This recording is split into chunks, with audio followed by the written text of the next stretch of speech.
welcome to the Debka Files. I'm Gabrielle Weiniger with exclusive news, insight and analysis from the Middle East and around the world. Coming up on this week's show. What does the future hold for Iraq's Kurds? Iraqi troops take control of the key city of Kirkuk and its oil fields amid tensions over a Kurdish bid for independence. US-backed Kurdish militia take hold of Syria's largest oil fields from ISIS militants, the outcome of a secret deal between Russian and American troops.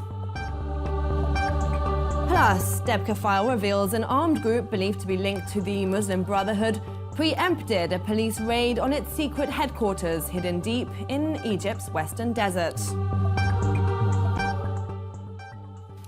Now, the Iraqi government and pro-Iranian forces have seized control of the northern province of Kirkuk from the Kurds, taking just a day to take charge of the multi-ethnic city and the oil fields surrounding it.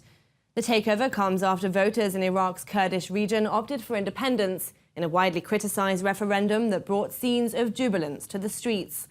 But less than a month later, and all in the space of 12 hours, the Kurds' fortunes in Iraq came crashing down. A national minority robbed of its possessions at dizzying speed with only token resistance from the celebrated Peshmerga fighters. The short exchange of fire with Iraqi forces left 18 people dead. The next day, the rulers of Erbil sent a secret message to Baghdad conceding all lands Kurdish forces occupied since the 2003 US invasion of Iraq, including Kirkuk, claimed during the three-year fight against ISIS. Debka Weekly's sources can now reveal that Iraq also ordered Kurdish troops to withdraw from Diyala in the country's eastern border with Iran, Kanakin in the center and Sinjar to the north, leaving Baghdad in full control there. Iraq's Prime Minister Haider al-Abadi saying the Kurdish bid for independence has become a thing of the past. التفاوض على أساس الشراكة في وطن واحد وتحت سقف الدستور.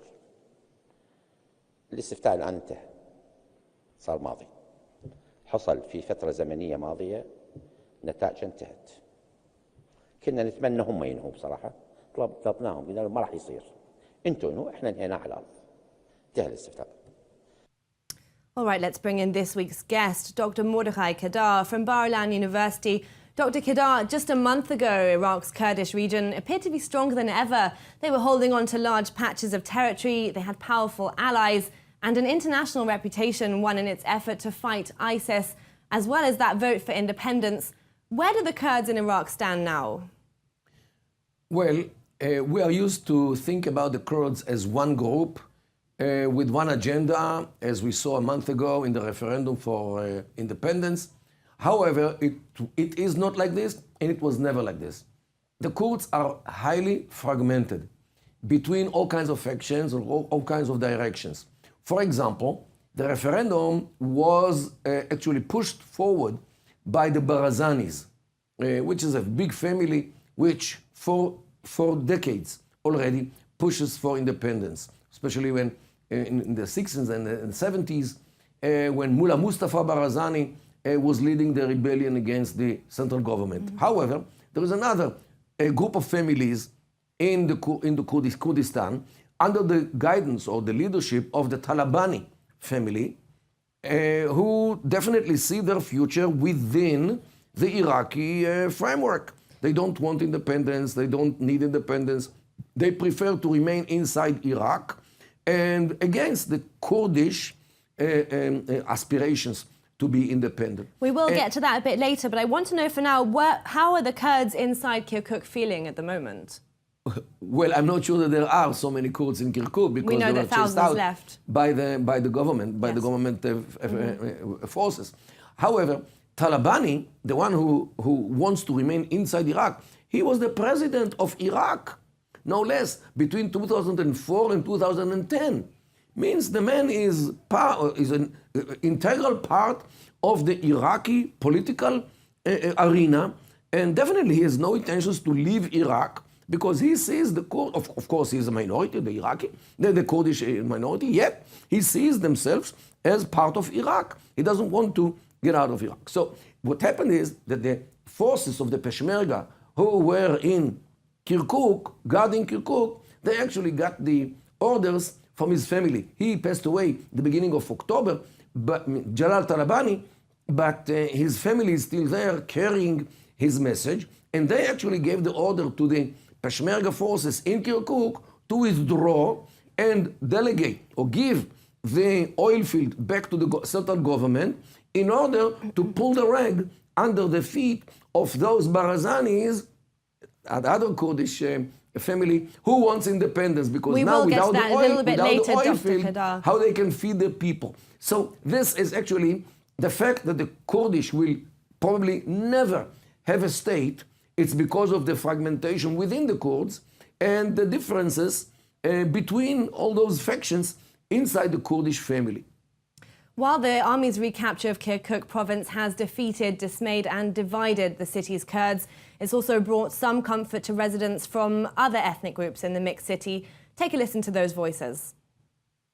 طلعوا من خارج كركوك نحبهم عودة يصير يعني غلط صاروا وطلعوا من الكركوك اكو فقاعات يحشون حرقوا جماعة يكتي حرقوا جماعة فاتي كل حد شيء هذا من عندهم يريدون بس يفرغون الكركوك احنا نحب كل الأكراد طلعوا ويرجعون يعني وضع هسه زين الحمد لله هسه زين جيد احسن من باقي الايام باقي الايام اكو سني شيعي كردي تركماني وضع مو هالقد هسه زين الوضع. Meanwhile, the fall of Kirkuk has triggered the two main Kurdish parties to accuse each other of an historic betrayal.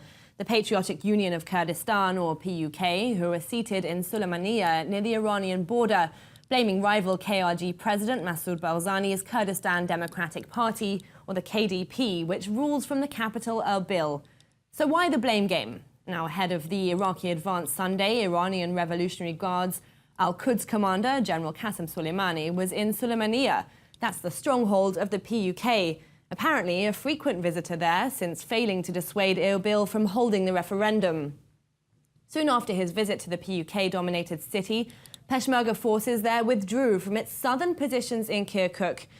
KRG officials accusing PUK factions of selling out the Kurds to Iran, alluding to a withdrawal deal rumoured to have been struck between Soleimani and senior PUK figure Bafel Talabani. Now known to the Kurds as the White Wolf, Talabani is the son of former Iraqi Vice President Jalal, who was the leader of the PUK and the main rival to Masoud Barzani's party. Debka Files saying the young pro-Talabani Peshmerga soldiers from Sulaymaniyah deserted their posts meant to hold southern parts of Kirkuk against Iraqi-Iranian forces, leaving officers with no troops as the entire Peshmerga defense structure caved in and the city fell to Baghdad. The PUK, in turn, blamed Barzani for his role in forcing through the referendum and levelling corruption allegations against his government. Let's turn back to our guest, Dr. Kedar. We heard there a mention of the IRGC commander Soleimani and the Talabani family. Who actually directed the operation? The government in Baghdad, or was it really directed from Iran? Well, when you see a man, he has two hands, the right hand and the left hand. This is actually the answer.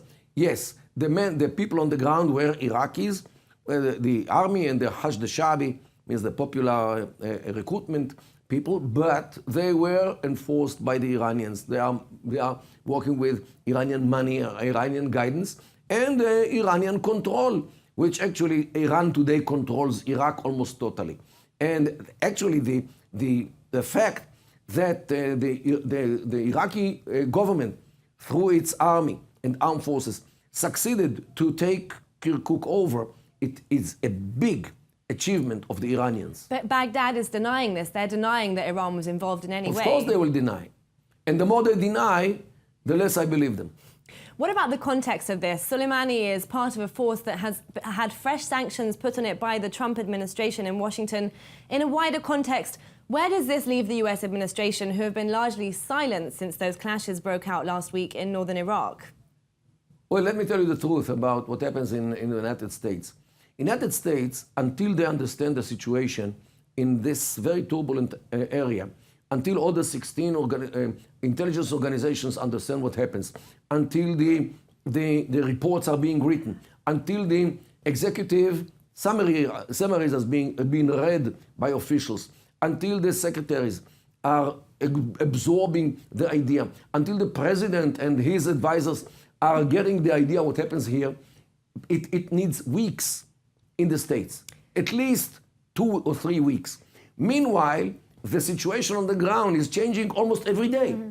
So the Americans technically cannot really understand the developments on the ground, which are changing almost every day in this area.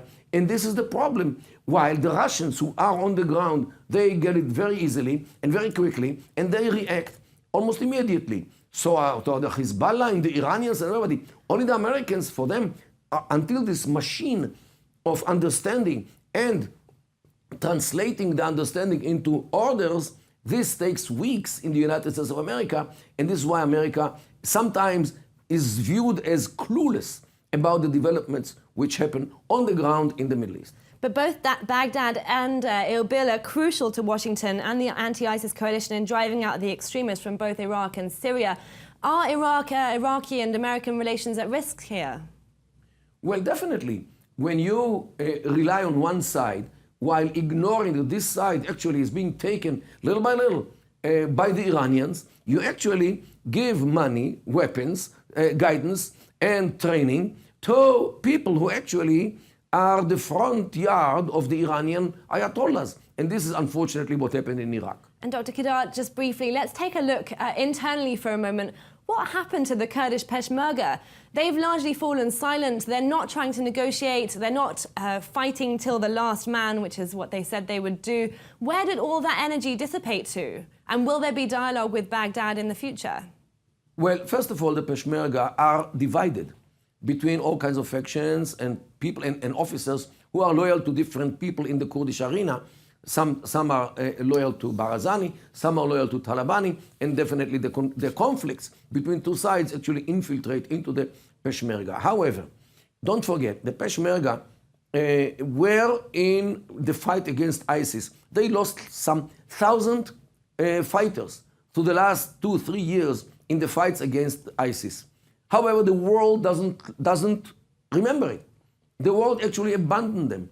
As long as they were fighting ISIS, they were the petted child of the world because everybody gave them money and gave them ammunition and weapons and everything which they needed. Once ISIS is vanished from northern Iraq, like in Mosul, nobody really cares about them. And this actually should be a very important lesson for Israel, because some in the Arab world and abroad see Israel as some country which can be relied upon in the struggle against Iran. Let's assume that Israel does something by miracle and the Iranian problem will vanish because of what Israel did. Let's assume. The world will not remember it one day after. Just like the world abandoned the Kurdish Peshmerga, they will abandon us, even if we release the world from the Iranian problem. All right, stay with us, Dr. Kedar, as we continue to look at the Kurdish crisis. And in Syria, where US-backed Kurdish militia, the YPG, reported Sunday they had captured a big Syrian oil field in the Deir ez-Zor province in eastern Syria. Debka File sources can now reveal the takeover was on the command of Russia's secret order in a deal struck with US troops. It was given as a prize to the Kurdish YPG militia who led the SDF army in its capture of the de facto ISIS capital of Raqqa. Debka sources adding that Washington felt the Kurds must be compensated for their Iraqi brothers' loss of the Kirkuk oil city. That loss costing Erbil income from 600,000 barrels of oil a day that was exported through a pipeline it built to Turkey. Now, Dr. Kedar, last month the Kurdish-led militias captured a major natural gas field just upstream of this week's advance. Now they're holding on to Syria's biggest oil field. Is this a strategic victory? No, not at all. This is some kind of, let's say, compensation, as you may say. But don't forget that once the Syrian government will gain its power or regain its power and will send its troops, the same story would happen with the Iraqi army and Kirkuk might happen here as well, because countries of the world will want to see the central government takes power all over the country. because this is how the world thinks in terms of governments and areas and spaces which the government actually controls. As long as Assad is weak and has not yet regained the other parts of Syria, which by the way are under the control of the remains of ISIS, so this is the time which the Kurds can maybe take some advantage of some oil field. However, but we still don't know the it condition of that oil field at the moment. It's been controlled by ISIS for 3 years, and it could be in a terrible condition following intense airstrikes by the coalition, by Russia. Will it be enough to supplement the loss of Kirkuk and the Bai Hassan fields in Iraq? I don't think so, because first of all, in Syria, the oil fields are much smaller than the oil fields of Kurdistan, especially Kirkuk. Secondly, the infrastructure was hurt in the war. It was not kept and was not maintained by ISIS through the time which they control these oil fields. And to be more, to look at the Kurdish issue, the Kurds in Syria are much less organized than the Kurds in Iraq, because the Kurds in Iraq already since 1991 actually control themselves. Here we talk about people who gained their so-called freedom from the Syrian country only as of 20 years later in 2011.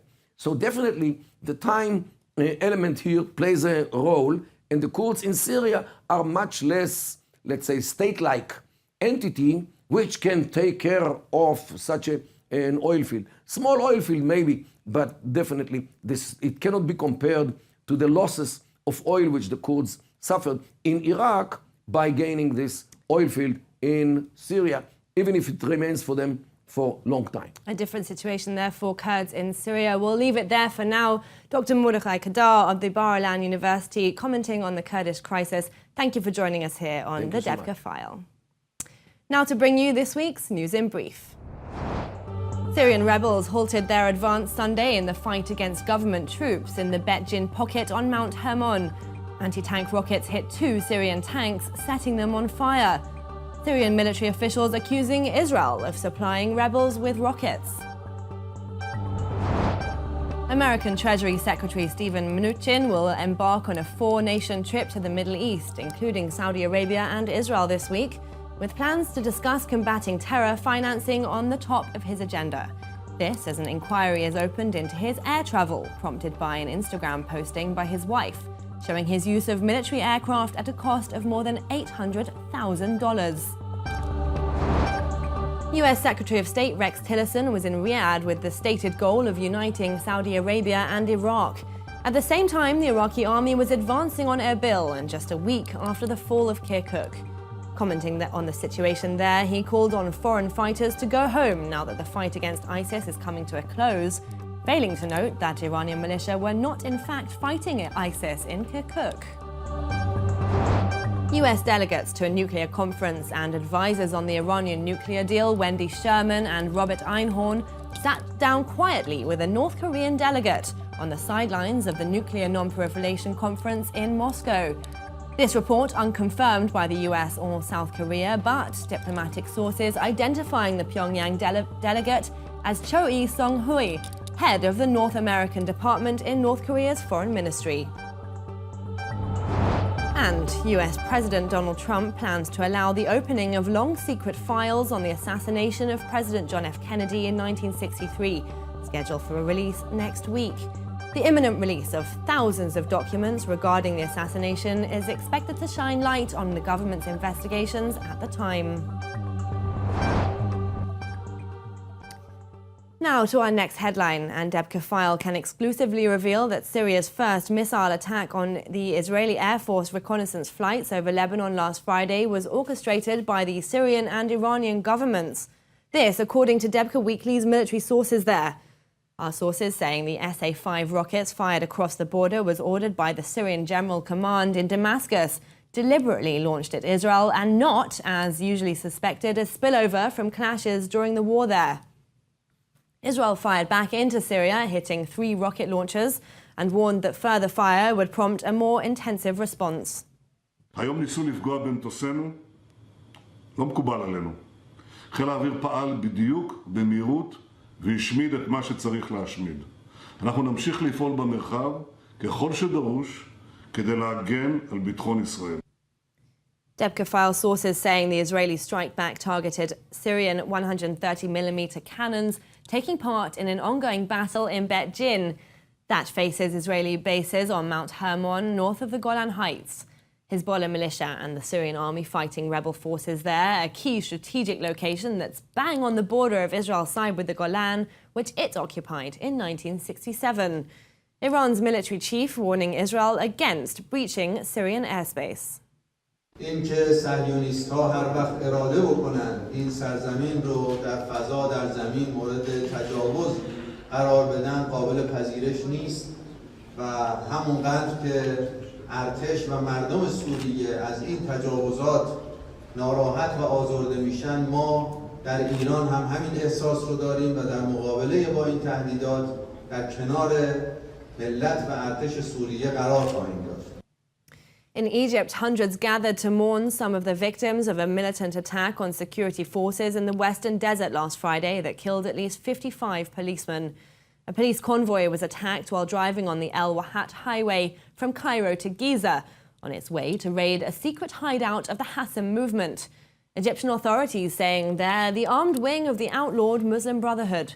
That hideout, located at the El Bahariya Oasis, that's a vast area of over 2,000 square kilometers, situated just 135 kilometers southwest of the Egyptian capital of Cairo. Initial reports reveal the policemen were killed in a shootout with militants during the raid. Debka File sources on the ground saying the Brotherhood cell was ready and prepared for the raid, setting up an ambush before the police convoy even reached the hideout, opening fire with heavy machine guns, grenades, mortars, and detonating roadside bombs.